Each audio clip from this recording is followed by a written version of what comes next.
Olá pessoal, certo? Tudo beleza. Então, conforme combinado, além das nossas aulas síncronas ao vivo, toda sexta, temos também alguns vídeos gravados que eu vou fazer com resolução de exercício das nossas listas, que a gente já vem fazendo, né?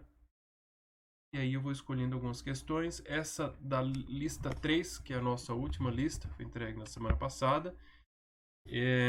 Duas questões apenas, acho que dá pra gente fazer as duas sem deixar um vídeo muito longo.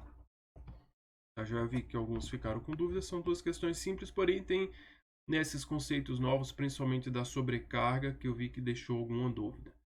Então vamos resolvê-las. Eu hoje, e ver se a gente faz isso em aula, apresentar o IntelliJ, né, que é um IDE Java, um dos mais utilizados. Eu não sei se ele é feito em Java, eu acho que sim, da JetBrains, da Microsoft, né? Ele tem uma versão free e eu estou me entendendo ainda com a licença dele. Ele é novo para mim, tá? Eu passei a usar ele esse ano, mais para a gente ver como é que fica nas aulas. O que eu utilizava muito antes eram os famosos Eclipse e NetBeans, né? E nesse meu retorno agora tenho IntelliJ. Eu acho a versão que eu baixei, ela é uma licença gratuita. Não sei se tem um tempo da licença, mas enfim, vamos dar uma olhada nele. Opa, aqui já deu um erro, né? Ah, tá. Apontando para alguns projetos que eu já abri. É uma ferramenta muito boa, né? Não que o VS Code não seja, mas o VS Code ele tem um propósito mais geral, né? Ele atende Java, PHP, HTML, JavaScript, LaTeX e tantas outras coisas, né? Então ele é muito bom, mas quando é geral ele não tem coisas muito específicas para a própria linguagem. Então como esse aqui é para Java, ele se torna muito mais poderoso, né? Consegue fazer muito mais coisa nele, principalmente para grandes projetos, que não vai ser o nosso caso da disciplina. Então, sim, o VS Code atende, na maior parte das vezes atende muito bem. Mas para quem quiser, a questão do IntelliJ é que ele realmente é pesado, né? A gente vai para dois extremos. O VS Code ele é muito leve, o que não é comum em ferramentas de desenvolvimento. Geralmente elas são pesadas. E o IntelliJ ele é mais pesado do que a maioria. A JetBrains ela tem ferramentas para praticamente todas as grandes linguagens, né? O Java, Python, C, para o PHP, e são realmente ferramentas muito boas. Como qualquer IDE, né, como a gente chama, voltado para uma linguagem assim específica, então é diferente um pouco do VS Code, eles são voltados para projeto, né? O projeto engloba, seria um único sistema, mas que vai englobar uma quantidade grande de arquivos, né? De arquivos Java, ou PHP, ou C, ou Python. Então, vários programas ali, várias classes trabalhando em conjunto para um único sistema. Mais arquivos de configuração, bibliotecas externas. Então, essas IDEs elas permitem um melhor gerenciamento desses grandes projetos. Então, são ferramentas que são utilizadas por empresas, né, em situações reais de desenvolvimento de sistemas em fábricas de software. Então elas estão preparadas para isso.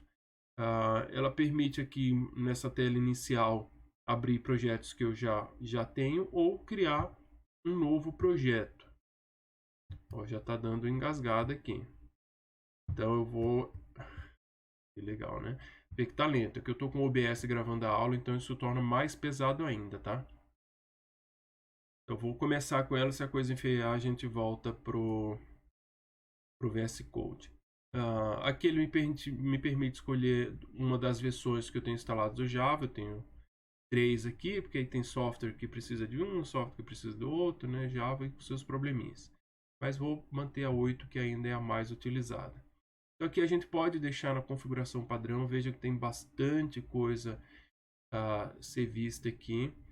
E a gente vai manter o Gradle como padrão de gestor de projeto, né? No momento apropriado, no aula específica ou no vídeo, né, eu posso pegar para a gente falar só sobre o Gradle, né? Tem o Maven, que seria o seu principal concorrente, mas não necessariamente que são exclusivos, dá para trabalhar com os dois em conjunto.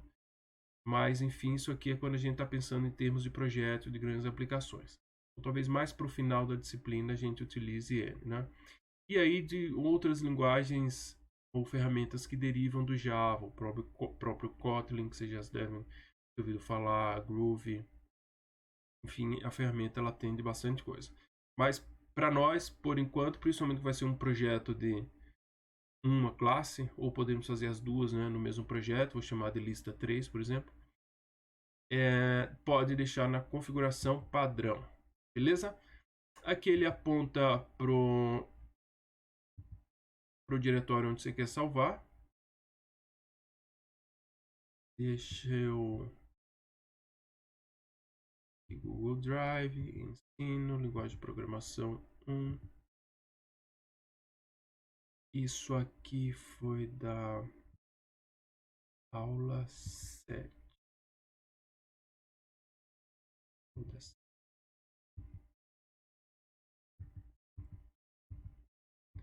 Da 7 mesmo. Então, nessa pasta, eu vou colocar o nome do projeto como lista 3. Aqui, lista 3 também. Não tinha uma pasta, então eu já ponho para criar ali.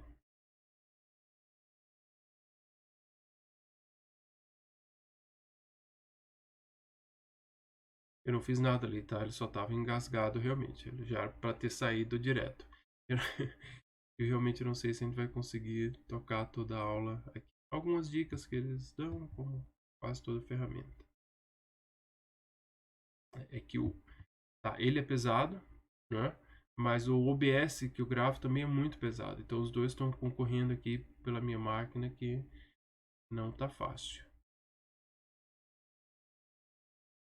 Isso aqui é arquivo de configuração do Gradle, tá, pessoal? Esse gestor do projeto que eu falei. Porque assim, a gente hoje trabalha, né, com um programa simples, a gente está começando, 1, 2 classes, 3 no máximo. Então a gente consegue gerenciar isso muito fácil. Mas imagine que grandes projetos têm dezenas, centenas, às vezes milhares de classes. E principalmente, grandes projetos, têm muita dependência. Ele está configurando o projeto aqui embaixo. Muita dependência de bibliotecas externas, né? Uma biblioteca para conectar um banco de dados MySQL, Postgres, uma biblioteca que talvez a gente use, que eu vi para fazer desenho, né? Desenhos simples, polígonos, para a gente fazer umas brincadeiras. Também pega biblioteca externa. Quero montar relatórios com gráficos, biblioteca externa, e por aí vai, né? Tem uma infinidade de bibliotecas prontas e que a gente pode usar e que são utilizadas em projetos. Então, para você fazer essa gestão de inserir as bibliotecas no seu projeto da melhor forma, manter isso atualizado e no momento da construção, da compilação do projeto, ele fazer tudo isso de forma correta, essas ferramentas ajudam bastante, tá? Só que, de novo, né? Tudo muito pesado. Eu vou fechar ele aqui, a gente não precisa mexer nele, tá? Nossa, tem que ser bem simples. Deixa eu ver se ele termina aqui. Enquanto isso, vamos dar uma lida aqui na questão. Que aí vamos ver se ele termina. Classe para representar o tempo. Depois a de data, né? Então acho que fazendo a gente já faz as duas. Cria uma classe para representar tempo em termos de hora, minuto e segundo. Com 4 construtores, né? Esse foi o ponto da discórdia, da dúvida. Talvez tenha exagerado, 3 já era suficiente, mas vamos fazer 4, né? Já que a questão pediu e eu pedi para vocês, vamos ter que virar aqui para 4 construtores. Uso adequado dos modificadores de acesso, né? Então era ponto de assunto, os privates e publics. Quando a gente estudar herança, vamos aprender sobre o protected também. Se valores inválidos forem informados para hora, minuto e segundo, então deve-se criar o objeto com 000. Então a gente tem que fazer essa validação dos valores que são passados, né?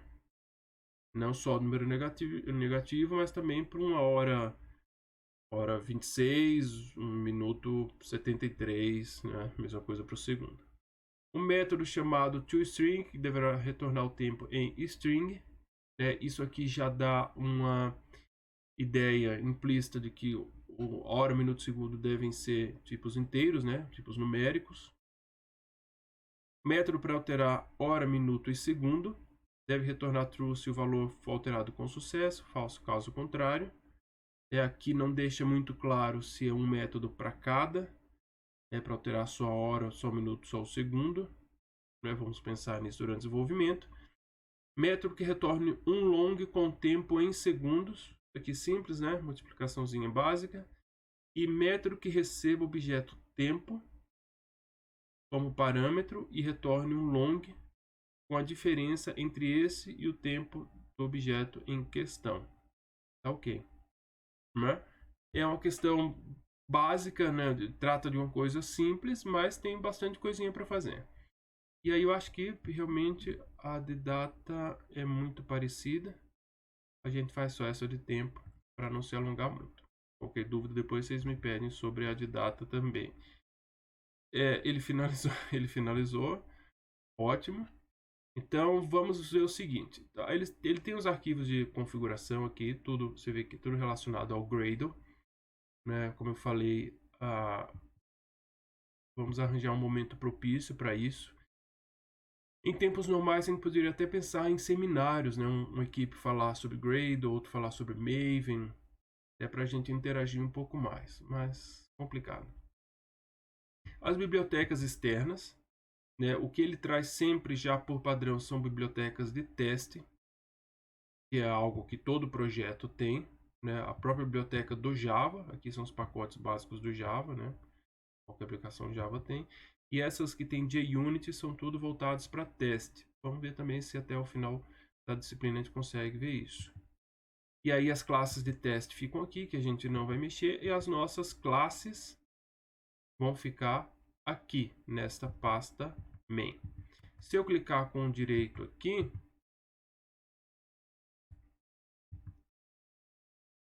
ele está engasgado.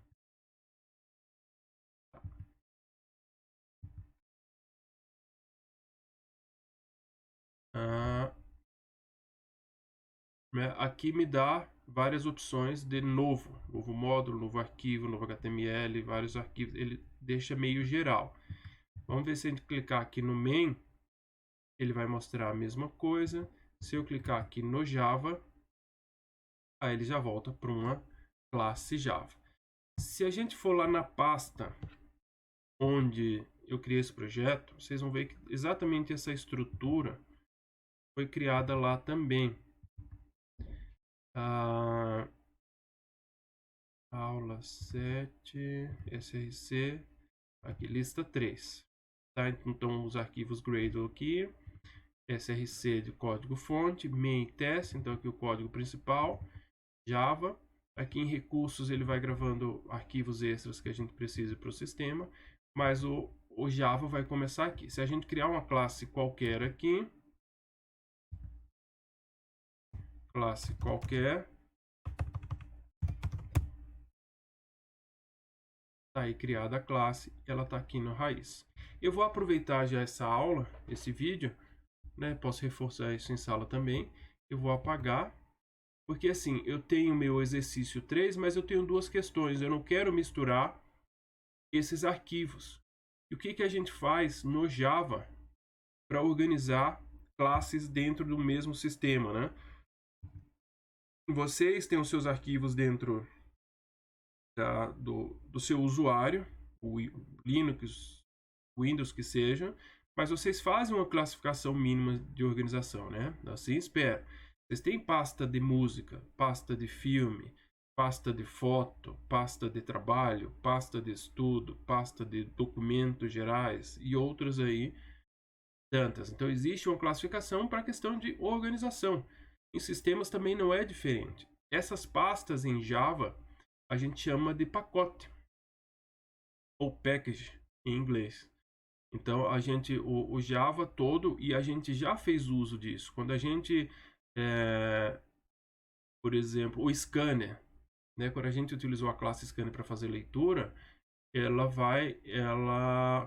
faz um import da classe scanner, né? Faz lá um import java.util.scanner, né? Se a gente lembrar disso, deixa eu achar aqui algum lugar que a gente teve, talvez na aula 7, conta corrente. Tem scanner aqui? Não tem scanner aqui. Scanner tem nas primeiras, né? Então, o que acontece? Exercício, quintos. Não tem scanner. Aqui não. Vamos achar o scanner. Scanner, cadê você? Leitor do teclado, né? Aqui vai ter de certeza. Para a gente usar o scanner, como ele não está no pacote padrão do Java, né? Que aí a gente não precisa fazer o import, que é o Java Lang. A gente precisou importar ele porque ele está numa pasta diferente, num pacote diferente, que é o Java Util e a classe Scanner. Então, toda classe, né, que não está no pacote padrão do Java, a gente tem que fazer um import. A classe, isso quer dizer que a classe Scanner ela está numa pasta útil que está dentro de uma pasta Java, mas isso na biblioteca padrão do Java, né? Então a gente não precisa criar porque ele já existe, a gente só está utilizando. Então, se a partir desse momento a gente criar as nossas classes dentro de pacote, quem quiser utilizá-las vai ter que fazer um import igual, né? Então, aqui, o import, a gente utiliza classes dentro de pacote. E agora a gente vai aprender a fazer declaração de classes dentro de pacote. Então, o que eu vou fazer? Eu vou criar um pacote new package. Cadê aqui? Eu vou criar um package que eu vou chamar de questão 1.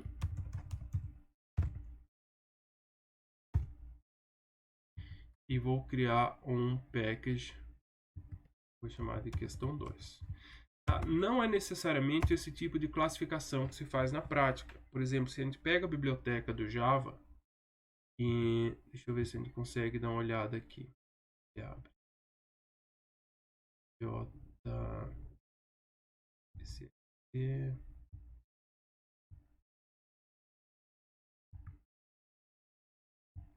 Ótimo, é esse aqui que eu queria. Então, vejam só, todas as bibliotecas do Java estão distribuídas nesses arquivos. Mas como é um número gigantesco de classes, aí eles fazem vários arquivos compactados.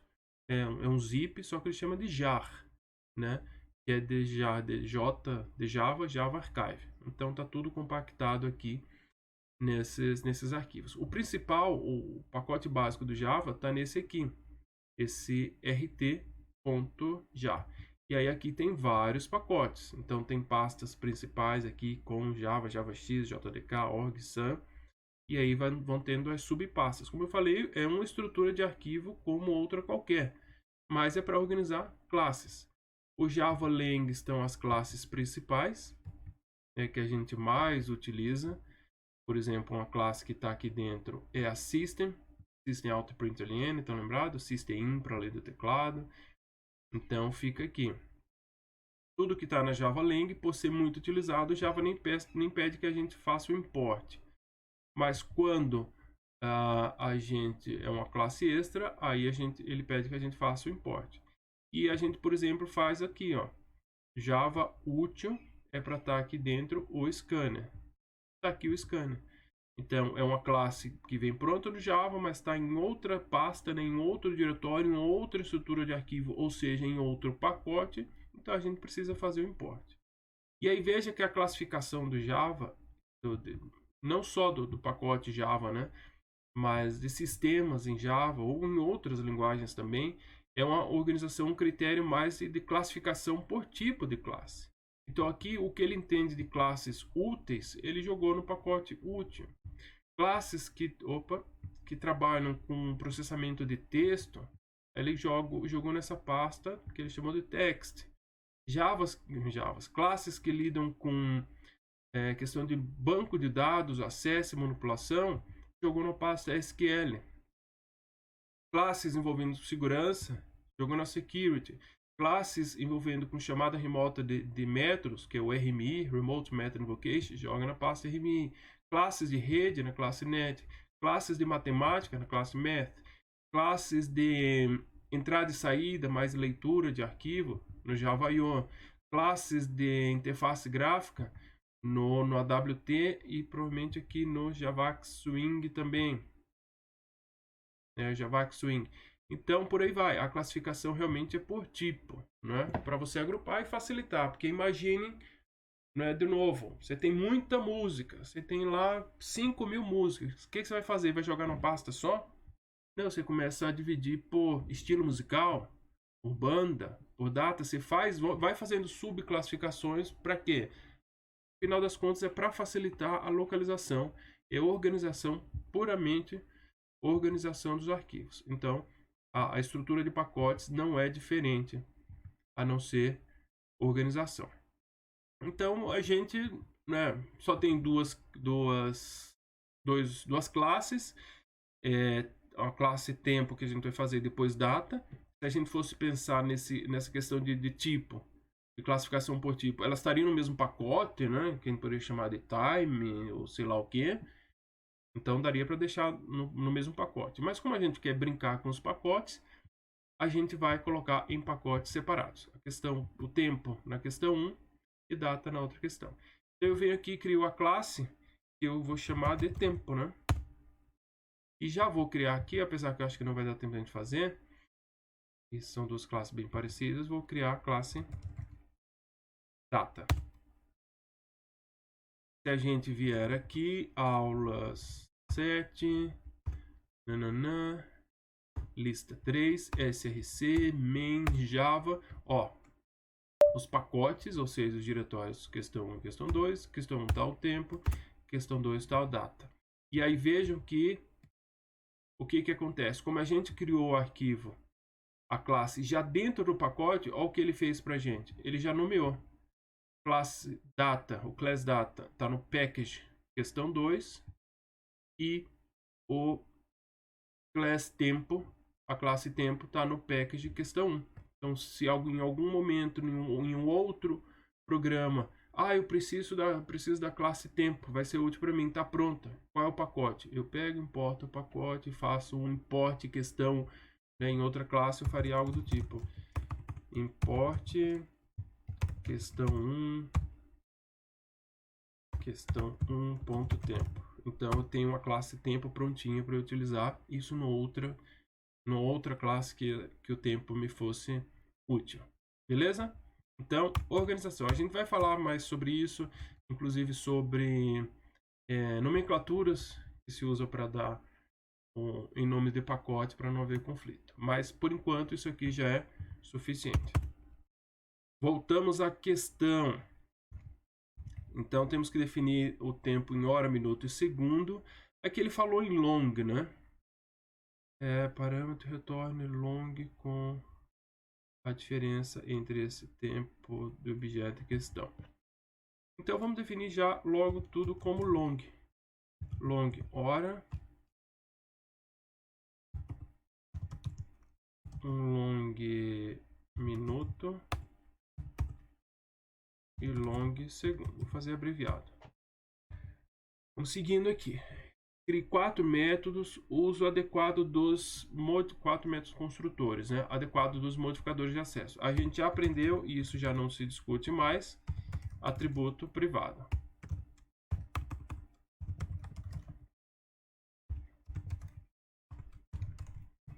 Private. Construtores. Construtor a gente sabe que leva o mesmo nome da classe. Então eu vou criar um. Deixa eu ver se ele faz alguma. Aí essas ideias têm bastante facilidades, tá? Deixa eu ver. Tem gerar, mas enfim, não vamos fuçar nisso aí, porque senão vocês vão pegando muito essas manhas. Ó, os get set aqui. É um problema, né? Depois que a gente aprende, já sabe, é legal, mas enquanto tá aprendendo, isso aí mais atrapalha, né? Porque a gente acaba não aprendendo direito, já que ele faz muita coisa pra gente. Tá dando erro por quê? Porque eu tenho... Ah, professor, não posso fazer sobrescrita? Pode, mas a sobrescrita ela tem que diferenciar pela assinatura. O nome pode ser o mesmo, mas a assinatura tem que ser diferente. Ou o que quer dizer assinatura? Envolve a questão dos parâmetros, né? Senão, no momento que a gente chamar o construtor, qual que ele vai chamar se os quatro recebem recebe os mesmos parâmetros, né? Nesse caso aqui, nenhum. Então, ele não vai saber qual dos quatro chamar. Então, a gente tem que diferenciar. Um vai pedir um inteiro, caso long, outro 2 long, outro 3 long, outro nenhum, né? Então, assim a gente vai diferenciando. Então, vamos fazer o primeiro padrão, sem receber nenhum parâmetro, que vai inicializar tudo com 000. Hora, minuto, segundo. Então, criou um objeto da classe tempo e não passou parâmetro, ele vai iniciar tudo como 0. Nesses valores inválidos, aqui no caso, se é inválido, ele vai fazer isso. Eu vou criar um outro que vai receber os 4. Então, long hora, os 4, os 3. Minuto, long, segundo. Sim. 10 hora, 10 minuto, 10 segundo, né? Vai passar os 3. Aí eu vou criar um... Aí, agora vem a criatividade, né? Eu vou que só passe a hora e minuto, deixar segundo iniciando do 0. Tá? Um negócio meio forçado mesmo, tá? É mais pra gente praticar. A hora recebe H. A minuto recebe M. E segundo vai começar com 0. Né? Pode ser, cara. Não, segundo não me interessa. E agora o quarto construtor, o que vamos inventar? Só vai passar a hora. Desculpa aí, é meio forçado, mas vai isso mesmo. Então, hora. E o resto 0. Né? Vai fazer o quê? Opção do cara lá de ajeitar o relógio só a hora. Coisas de quem solicitou o sistema, né? Não somos nós. Então, estão aqui os 4 construtores. Vejam que agora ele não reclama mais, né? A gente pode fazer o main aqui, como vocês bem sabem, e fazer os testes, mas não é legal, né? No sistema vocês vão perceber que assim tem várias e várias classes, né? Falei dezenas, centenas, milhares, mas o main, teoricamente e na prática também, vai estar em uma classe. É uma classe que faz o start, né? Faz o início de todo o sistema. Então não tem main em uma em outra, não. É uma classe que tem o main. E geralmente ela só tem o main. Ela faz a inicialização, carrega a configuração, conecta com o banco de dados, carrega arquivo e inicia. Mas ela só está em uma. Então, se essa aqui é a nossa classe que vai ter o algoritmo e tudo solicitado, a gente vai fazer uma nova classe. Vocês têm percebido em aula que eu tenho chamado de teste, né? Só que não tem nada a ver com esse teste aqui. Esse teste aqui é uma questão de... Como é que eu posso dizer? De prática de software mesmo, de desenvolvimento de software, prática de engenharia de software. Eu chamo de teste ali só para dizer quem está testando. Então eu vou até mudar esse nome teste, eu vou chamar de executa. Ou vou fazer diferente, fazer main tempo. Ou tempo principal, principal tempo. É estranho, né? Ficar misturando assim, principal tempo. Só para a gente saber que é a classe que vai ficar com o método main, né? A gente já está combinado, não se faz main nas nossas classes, né? Então você tem 2, 3, 4, 5 classes, o main vai ficar em qual? Eu gostei mais dessa. Não, não fique em nenhuma delas, crie uma classe só para isso. Aqui, por enquanto, mais uma vez eu criei ali, vejam que ele já coloca o package aqui. E só para a gente ver que quando eu for criar o objeto do tipo tempo, que eu vou chamar de t, olha que legal. Ele já mostra... cadê aqui? Ou deveria mostrar as possibilidades de... E o tempo. Mostra para mim. Então, eu queria que ele mostrasse, mas acho que eu estou confundindo IDE. As possibilidades que a gente tem de construtor, né? Já que a gente criou uma classe com 4 construtores, ele já mostraria. Argumentos, não. Mas não está mostrando. Tudo bem. Mas a gente sabe que pode criar sim, ou pode criar uma já com uma hora específica. Ele vai nomeando. Agora mostrou, né? Deu tanto insistir. Então, tá aqui. Um construtor sem parâmetro, um construtor com os 3 parâmetros, com 2 e com 1. Por enquanto a gente está optando aqui, ele já está destacando. Ou posso deixar aqui, ele já veio aqui para baixo, só com 2 parâmetros. Certo? Isso aqui é só ele indicando realmente o nome dos parâmetros para facilitar a nossa vida. Se a gente perceber, toda vez que eu vou salvando aqui, deixa eu ver se a gente consegue mostrar. Questão 1, ele vai já compilando tudo para a gente. Main resource. Gradle, wrapper, não, ali é a biblioteca. Lista 3. Talvez quando a gente construir ele mostre. O diferencial dessas IDEs é que a gente está programando, está salvando e ele já está compilando o projeto ali. Né? Tanto que a qualquer erro aqui ele já vai apontando, né, os erros e aí já vai dando sugestão. E salvou, ele já vai compilando para a gente ganhar tempo. Né? Não vou executar porque não tem muito o que ele mostrar agora. Vamos voltar aqui à questão. Fazer um toString que deverá retornar. Tá. Se valores inválidos forem informados para hora, minuto, segundo, então deve-se criar o objeto 000. Com 000. Então ele pede para validar os 3, né? Só que depois a gente vai ter que validar um a um. Meta para validar a hora, minuto ou segundo.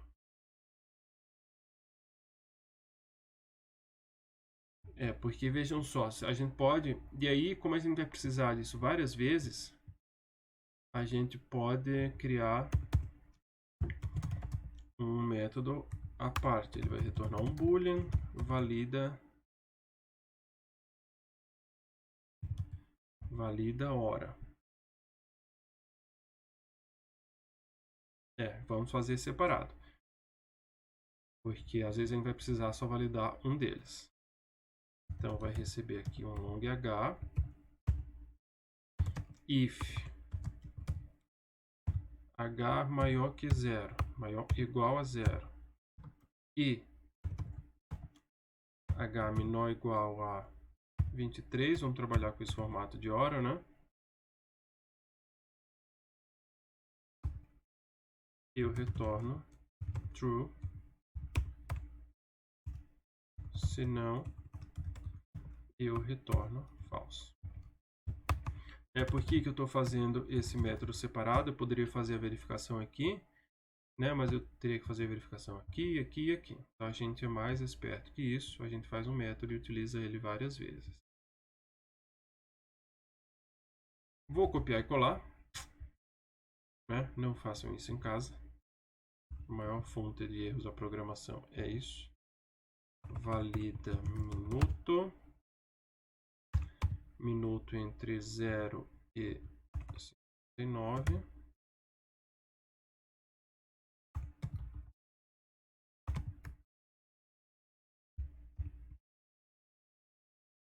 E valida segundo.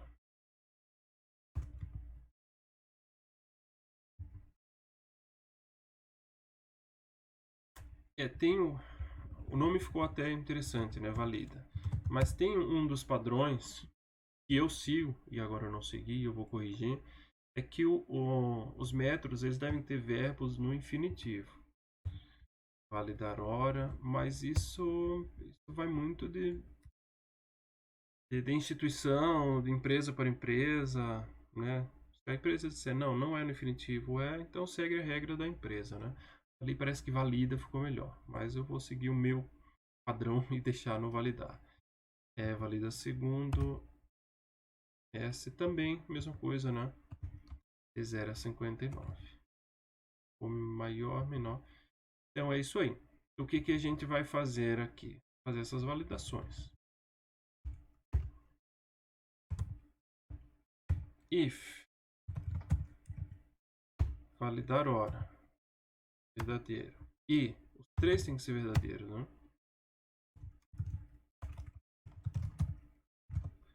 Validar minuto. E se um dos três for inválido, já não. O inválido não está valendo. Se os três forem válidos, né?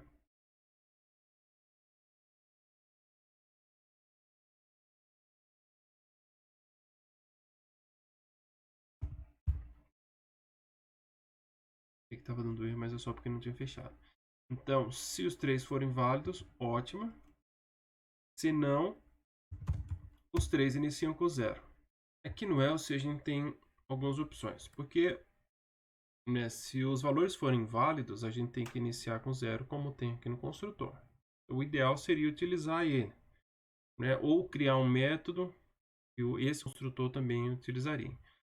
Só que a gente tem um problema. Não é um problema, né? A gente não pode, lembra que o this a gente faz referência, né, vocês já sabem, aos elementos da classe, inclusive ao construtor. Eu poderia fazer isso aqui, mas ele dá erro. O que ele diz no erro?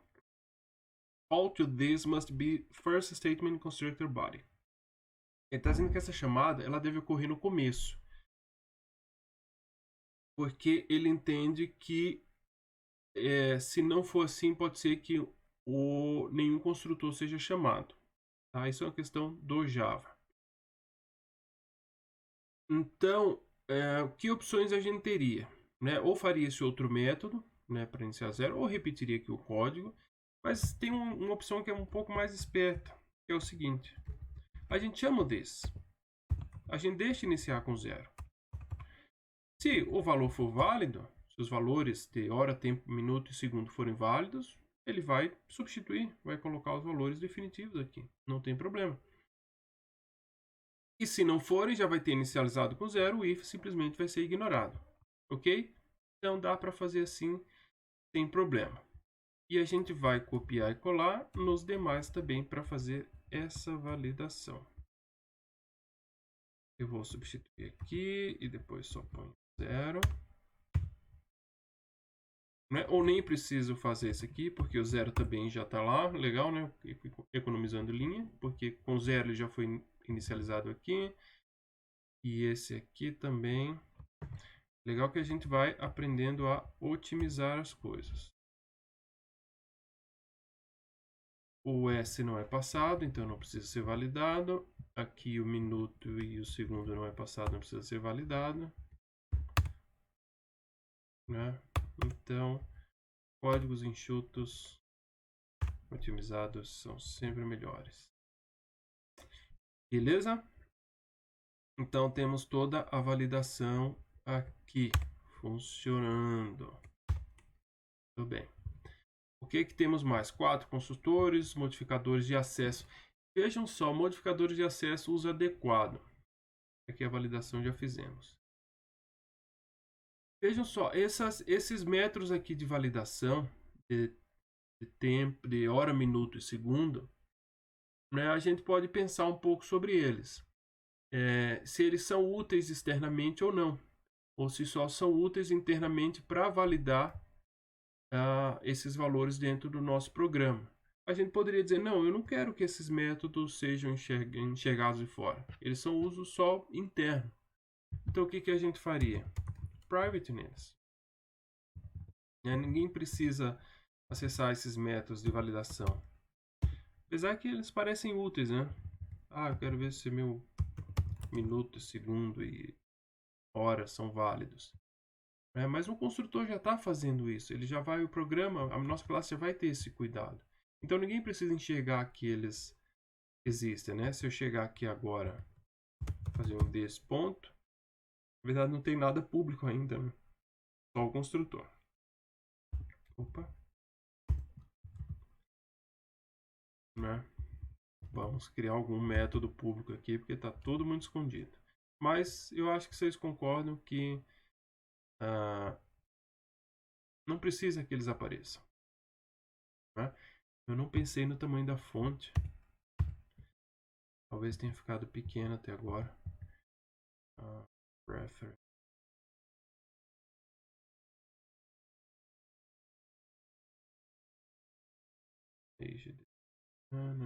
Setting.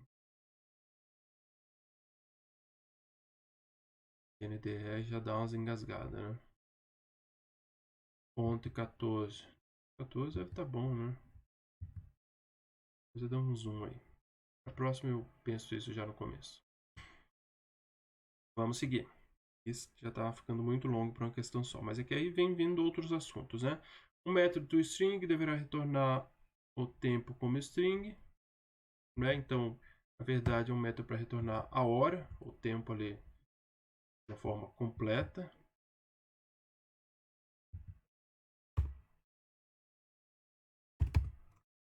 Então, é um método, finalmente um método public que retorna uma string chamado de getHora ou getTempo. É que hora vai confundir com o número hora, né? Chamado de getTempo. Horrível nome? Talvez. E vou fazer direto aqui. E hora mais 2 pontinhos. Minuto mais 2 pontinhos. Segundo. Opa. Agora sim temos algo a ser testado. Vou iniciar a hora completa. A hora nesse momento são 16 horas. 58 minutos. Segundo eu não sei colocar 3. Eu posso fazer aqui em um getTempo. Ele retorna string e eu vou fazer direto no outprintln.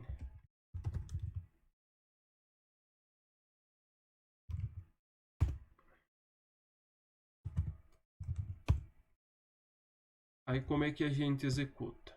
Eu tenho um playzinho aqui, run, e compila, e constrói, vai, máquina esquenta e... Tá aqui. 4 segundos, né? Nem demorou muito. Beleza? Então, tá funcionando o nosso programa. Se a gente colocar uma hora inválida aqui, 26, né? 000, show de bola. Vou colocar inválida aqui.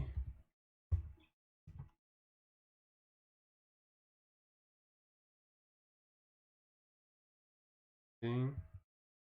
E se eu colocar inválido aqui?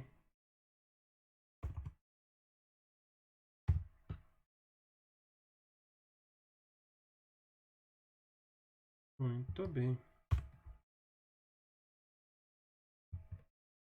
Shift F10. Ótimo. Métodos para alterar hora, minuto e segundo. Deve retornar true se o valor for alterado com sucesso. Né? Aí vem de novo a dúvida. Poderia ser um método passando os 3 ou um para cada. Eu posso querer alterar só um dos 3. Vamos fazer um para os 3 só. Eu vou copiar isso aqui.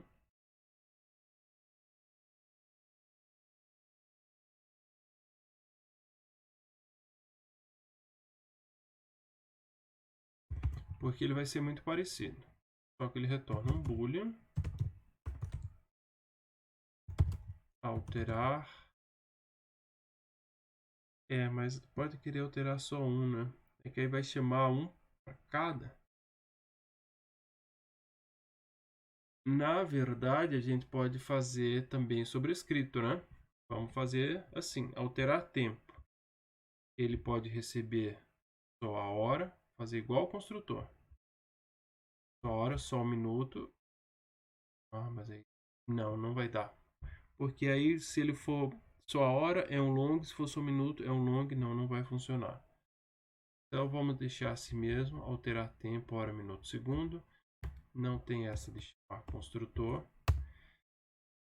Se ele conseguir, se forem válidos, ok. Aí ele retorna um true. Se for inválido, ele não faz nada. E retorna um falso, né? Sabe que quando dá o return, ele já encerra a execução do módulo, do método, já nessa linha. Não é isso? Vou tentar alterar.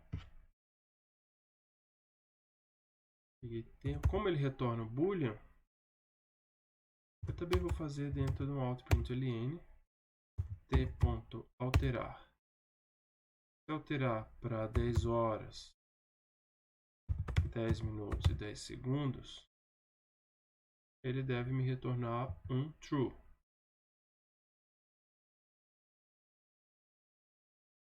True. Mas se eu tentar alterar para 100, ele retorna um falso. Vamos escrever depois, né? Retorna falso e continua a mesma hora. Retorna true e altera a hora. Ótimo. Eu acho que só tem mais um. Não, tem mais dois.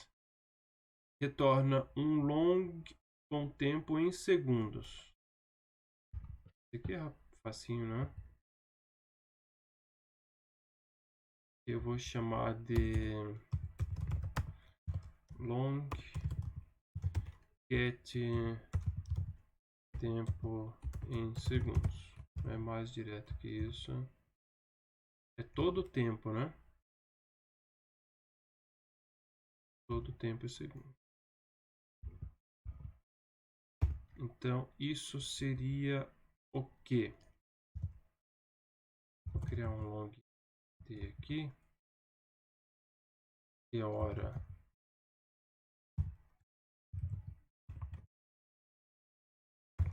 vezes 60 vezes 60, né? Vezes minuto vezes segundo, mais minuto vezes 60, que minuto tem 60 segundos, já que ele ganha em segundos, mais os segundos. É isso, né? Se eu fiz bobeira, depois vocês me avisem. E ele retorna esse tempo. Poderia ter feito direto ali. Eu vou alterar para 1 hora, 0 minuto, 0 segundo. Ele deve get tempo em segundos. Deve retornar o 3600 ali do exemplo. 3600. Se eu ponho 1 segundo, 3601. Se eu ponho 1 minuto, isso vai dar 3661.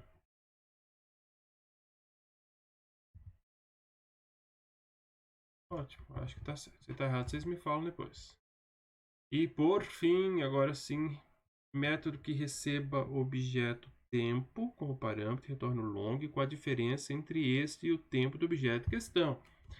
Ok, então acho que entendi. Aqui o nosso tempo a gente alterou para 1 hora, né? Lá assim, 3 horas. E aí a gente cria um segundo objeto tempo, T2, tempo, que só vai iniciar com 1 hora. Olha aí, nosso construtor legal. A diferença entre os dois seriam 2 horas, que daria 7.200 segundos, né? Então eu quero um get diferença. Get diferença, será que é um número legal? Calcular diferença. Calcular diferença tempo. Né? De quem? Eu preciso passar os dois objetos, o T1 e o T2? Não. O T já é quem é ele mesmo que está chamando. Então ele quer calcular a diferença de tempo entre ele e alguém que a gente vai passar como parâmetro, que é o T2. Então ele quer saber a diferença dele para o T2. Então a gente vai criar esse método que vai retornar um long, né? Retorna um long. Ok. Retorna um long. Calcular diferença. Chamei lá. Calcular diferença tempo. E aí o legal da orientação objeto é isso, né? A gente está na classe tempo e eu recebo um objeto do tipo tempo aqui, né? Aí, como é que vamos fazer? Eu vou criar uma variável long, vou chamar de diferença, que vai ser eu mesmo, meu objeto diz, e aí eu quero o meu tempo em segundos, né? Ele já vai pegar tudo que é meu aqui com meus diz, menos o tempo que foi passado como parâmetro também em segundos. Olha que legal, né? Então vejam que a gente está comparando dois objetos. Eu mesmo, ou seja, o objeto que está chamando o método, pegando os valores dele, com um que é passado como parâmetro. Return diferença. Muito legal isso, muito legal. Então a gente está comparando aqui um objeto que a gente começou com a hora e acabou alterando. E a hora dele é 3 horas, onde uma hora, pelas minhas contas, né, 3.600. Ah, não. Fiz as contas bem errada, né? Eles não falam nada. Uma hora é 3.600. Mas vai dar 7.200 sim. Fiz errado nada. Nada tava agora. Vamos ver se dá os 7.200. 7.200. Se a gente aumenta em 1 segundo aqui. 7.201. Se aumenta em 2 segundos aqui, começa com 0 minuto e 2 segundos, vai dar 7.199, é isso? Matemática, então. Tá funcionando a diferença. E tá feita a nossa classe tempo. É bem completinha, bem bonita. Usamos construtores, 4 até, né? Alguns métodos de cálculo. Fizemos alguns métodos private, porque não precisa, né, enxergar se a gente tenta lá da classe. Cadê que eu já fechei? Vai. Principal tempo. Se a gente tenta achar os validados, não vão, porque estão como privados. Legal também. Então a classe bem completa. Bem interessante, cálculos simples, mas uma forma interessante da gente pensar em organizar a nossa orientação objeto. A gente tem uma classe aqui que pode ser útil no futuro, né? Inclusive. Tá joia? Eu não vou fazer data porque o vídeo ficou longo. As duas são muito parecidas, faz uma, faz outra. E inclusive eu acho que essa de tempo é até mais completa, né? Se bem que aqui tem a parte por extenso que dá um trabalhinho a mais. Mas enfim, elas são bem parecidas. Quem faz uma, faz a outra. Tá joia? Eu acho que essa aqui já é suficiente para entendimento. A gente já aproveitou e apresentou o IntelliJ. Falamos sobre pacote. Na aula eu dou uma reforçada. Tá joia, gente? Por hoje é isso. Tchau, tchau.